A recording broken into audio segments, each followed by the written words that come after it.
When you have long-term investments and you're not over leveraged with debt, you don't have to worry. You can kind Right. of just sit, relax, unless you're about to retire tomorrow. I feel like you can just kind of like sit, relax, and let your investments do their thing. Especially if you're in index funds and if you're in the Magnificent Seven, like the Amazon, Nvidia, stuff like that. You don't really have to worry because for one, if these go away tomorrow, we're in trouble. Yeah. Any of them. So you don't really have to worry as much because at the end of the day, these companies are gonna get bailed out regardless because they're needed. So yeah, I think that these tips were really good, and if people actually apply them to their life, no matter what's going on in our nation, they're set for success.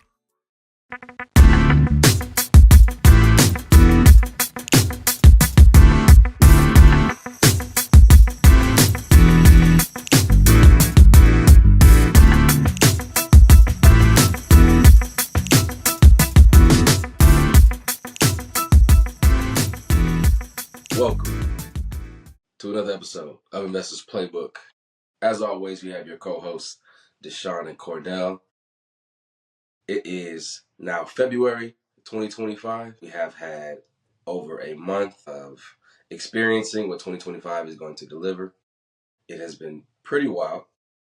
We inaugurated a new president. There's been fires in California, snow in Georgia, planes crashing into helicopters. It's been a interesting first month of the year. And first, of course, our heart goes out to everyone who is affected by all these changes.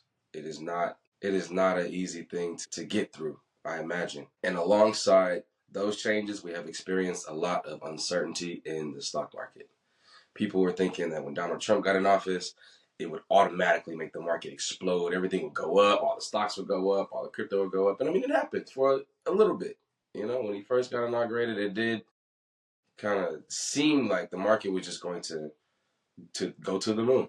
Um, but with all the different news that happens and all the different articles that come out, we've experienced a bit of uncertainty in the market, right? So in this episode, we want to talk about what happens. What do you do when you are feeling that uncertainty in the stock market, when you don't really know which direction to take? Should you keep some of your assets? Should you buy more? Should you dollar cost average? What do you do when the market is giving you uncertain moves? How do you navigate that market? So that's what we're going to talk about today. Cornell, go ahead, kick it off, man. What are some of the things you think people should manage or do when they're experiencing a market uncertainty like we have now? I think first and foremost, the most important thing is to stay informed. When things happen in our nation and that people don't agree with, they're just like, oh, that's not our president. Whatever he does, it just is what it is. I'm just going to get through these 4 years. You still have to pay attention to what he's doing because he's making a lot of radical changes that are going to affect your life. And if you don't know what's going on, how do you plan on maneuvering through this or maneuvering your family through this, especially if you're the one leading your family? So I think the first and foremost, the most important thing is staying informed on what's going on in our nation, the United States. What about Yeah, you? What do you think? bro. First, I just want to say I think that's dope because a lot of people will ignore things that are happening because they don't. I don't know if it's that they don't want it to like have an effect on them or what it is, but they will choose to not look at the news. They will choose to not pay attention to what's happening. And with that, you can end up either making or not making decisions that could change your life, change the path that you're on. I totally agree with you. I think staying informed is extremely important. But for me, alongside staying informed, I think it's important to stay calm, right? Because irrational moves can come from emotional investors. And when I say emotional, I'm talking about panic selling, panic buying because you are experiencing the fear of missing out, selling because you think that all of your money is going to go to zero. Like you have to just stay calm and realize that there is a lot of emotion in the market. There's a lot of emotional impact. You're not the only one that drives the market up and down. Your impact to the market is probably a lot, like it's just pretty insignificant. It's pretty small, right? An individual's impact on the market. So, what I think people should definitely do is understand that the thing that moves the market a lot is fear. Greed moves the market. So you got to stay calm and just if you are in a if you are in an investment, just take a step back and see does it still make sense. Go look at some previous data. Don't let what's happening in that moment drive whatever decision you're going to make. Right? Maybe like last week or whatever week that was when DeepSeek had its news and everybody was like selling Nvidia stock, and then 2 days later, Nvidia just pumped and rose back up. So things like that can happen in the market, and it can make you can have you creating or making irrational decisions. So my advice would be to stay calm, create some type of long-term investment strategy. Yeah, and just realize how emotional traders can get when it comes to being in the stock market. So, yeah, man. What else we got for him? I think that was a good one because I know like when we were beginning to get into the stock market, we bought Nintendo back when Pokemon Go first came out, and instead of us just putting money into it and letting it ride, every time it went up, we would buy in. Every time it was going down, we would sell out, and we ended up getting banned from because we didn't have the 25,000 inside of the account, and you need $25,000 in order to day trade. So we exceeded that by a lot because we were just scared and just panic selling, panic buying, and yeah. So I think that that's great advice to people that are just starting out, and maybe people that are not just starting out, but they fail to not panic sell and panic buy. So I think that was a good one. I think an important thing to do when there's uncertainty in the market is also to know your risk tolerance, because when things like this are going on, if you're in options, it's possible that you can bust your account when it comes to options, because like as you all know, this is not like owning a share. If a stock moves too far, it can move 10% in the wrong direction, and you've lost all the money that you have in that option. So you want to be careful with the amount of risk that is in your portfolio. Typically, buying shares of companies, reputable companies, is a safer move, and it's a more secure move.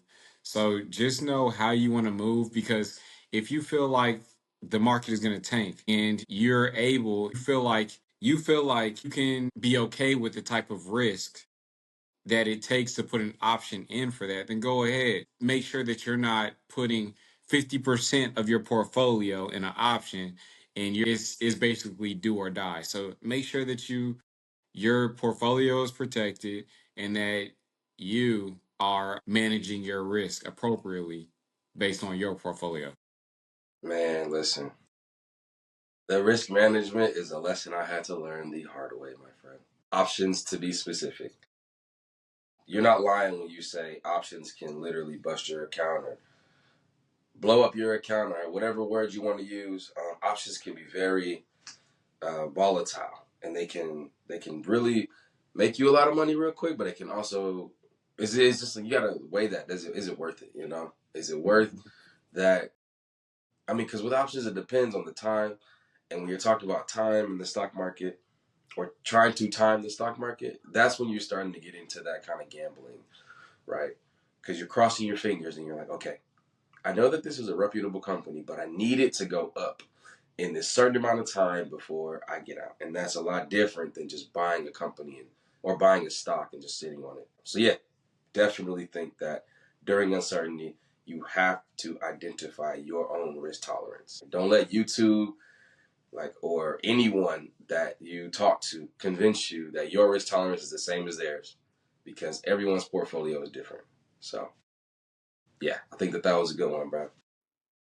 I think another thing that we have to do is identify opportunities that come up during uncertainty, because just like when DeepSeek did have that drop and everyone was fearfully selling, and Nvidia headlines saying they lost almost $600 billion, it almost seems like a "don't touch me, I am falling," like just trying to catch a falling knife. But we have seen what Nvidia can do. We see how reputable the company is. We know that they have good earnings. Their management is good. Yeah, so that's where you have to say, does this even make sense? Drop this drastic makes sense.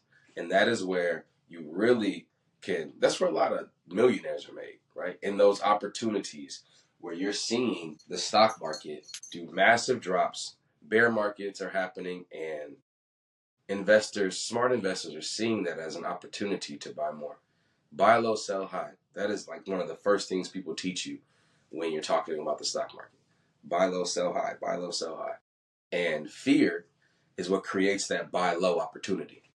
Or uncertainty can create that buy low opportunity. Yeah.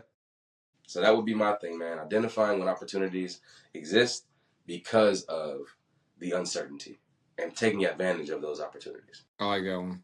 Mm-hmm. Yeah, because sometimes it's hard for people to see opportunity when things that they perceive as bad are happening. And that's just in everyday life. You ever met those people that kind of just harp on all the negatives and they're unable to see any positive in a lot of situations? I think it's important. Perspective is important. And they say that life is about, it's 10% about what happens to you and 90% about how you react to it. Mm-hmm. I fully believe in that because two people can go through the exact same thing and end up in two totally different situations because of their mindset and perception.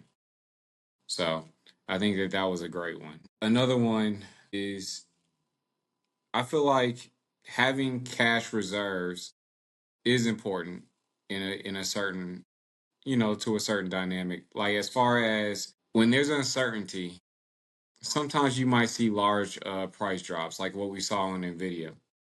You Mm-hmm. want to be able to have some type of reserve, whether it be just cash in your savings account, whether it be a low interest loan that you're able to get into. That's less recommendable, but yeah, just have something available to where you can take these opportunities when they occur. Like when Nvidia dropped, when things drop to, a better price for you to buy, you want to be able to take advantage. This is when I personally get more aggressive in buying assets because now I'm able to get these shares at a better price. To me, it's on sale. When you're looking at a jacket that you want, do you want to buy it when it's regular price, or do you want to buy it when it's on sale, when there's a sale? Yeah, of course, you want to spend less money on that. I think of investments the exact same way. When things drop, I don't panic. I don't sell. I get more as long as it's a reputable business. But if I'm invested in it, then I perceive it as a reputable business because I wouldn't invest in it any other way. Right. Makes sense, bro. I mean, that, yeah, that's why I think that what we're saying definitely aligns, right? You want to make sure that you are not being affected by the panic that's happening and you have some strategy because the market uncertainty is inevitable, right? It's going to happen at some point. Something's going to happen in the news. Someone's going to say something on Twitter. Like something's going to happen to where people are going to panic sell and it's going to be drastic. But making sure that you have some kind of strategy in place is important. And I think that to your point, yes, you got to have that strategy in place and basically don't let the fear of what everyone else is doing knock you from the plan that you have. If you have seen the market become uncertain, have those major drops, but then typically come back, I mean, it's been tested over and over and over again. It might be safe to say that your strategy of getting aggressive or becoming aggressive when you're seeing those market drops like that could be a good move, you know? So definitely agree with you on that one. I think another thing that people can think about too is just alternate ways to invest. The stock market is not the only way to invest your money, right? You have um, you got real estate, you have private equity that you can invest in. You could probably, look at different companies, become an angel investor. We talk about a lot of these different ways to invest throughout these episodes. So if you are worried that uncertainty is going to cause you to lose money in the stock market, look for the certainty in other markets. What is the real estate market doing right now? Right? What are angel investments doing right now? How are companies growing right now? Are there other ways that you can put your money to work? So those I think are some of the things that you could look into. And also, just like options, you don't have to only make money when the stock market goes up. You can buy puts.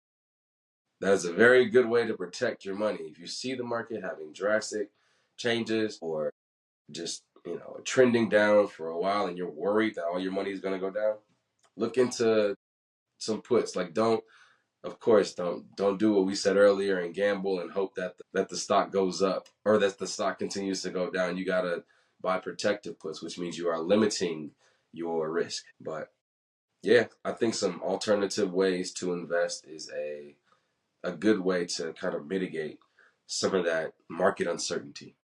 So that would be my next one. Yeah, I Hmm. think I think that's good. Adds some more things to your arsenal to make money. And I liked how you spoke about other markets also, because just because the stock market is looking shaky doesn't mean that you can't make money in this other direction until the stock market clears up. Exactly. So yeah, as far as that, those are pretty much the biggest ones for me. I think my last one would just be like stick to long term. When you have long term investments and you're not over leveraged with debt, you don't have to worry. You can Yeah. kind of just sit, relax, unless you're about to retire tomorrow.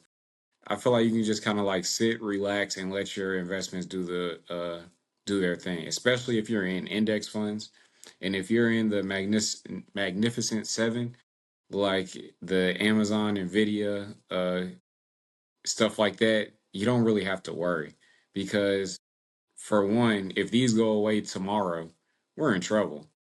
Yeah. Any of them. So you don't really have to worry as much because at the end of the day, these companies are going to get bailed out regardless because they're needed. So yeah, I think that these tips were really good, and if people actually apply them to their life, no matter what's going on in our nation, they're set for success.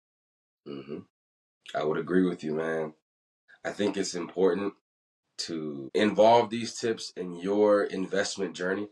Include these tips in your investment journey because it's very easy to get swept in the panic, the hype, the emotional, the fear. It's very easy to get swept into that because it's not just the news talking about it. You might have your friends talking about it. Everyone's saying, "Oh my God, did you see this? Oh my God, did you see this?" And then you're thinking, "Man, I did see that, but I wasn't worried. But now that he said it, maybe I am worried." You can't let that drive you. All right. Like I said earlier, the market uncertainty is inevitable. But like how you said, it's how you respond to that uncertainty that really defines your success. What are you going to do when the market is uncertain? Are you going to react like a lot of people and just act strictly on emotions, or are you going to stick to your plan? So, yeah, this was, I don't even know how many we dropped, but this was a good episode. We definitely wanted to just wanted to dive in because we have been experiencing a lot of market uncertainty, and I think we will continue to. Right? There's no telling what's going to happen. Just keep these tips, these nuggets, whatever you want to call them, keep them in your back pocket. Right? If you're experiencing some market uncertainty, then this is the episode you need to listen to. Share it with people. You know. But yeah, I think that's all that I got as well, Cornell. For sure. All right, make sure that y'all join the Facebook. Help us with the conversation. Investors Playbook. That's the group and the name of our Facebook account, and also follow the Instagram Investors Playbook LLC. Yes, sir. Check us out. Appreciate y'all always tuning in. We're going to catch y'all next week.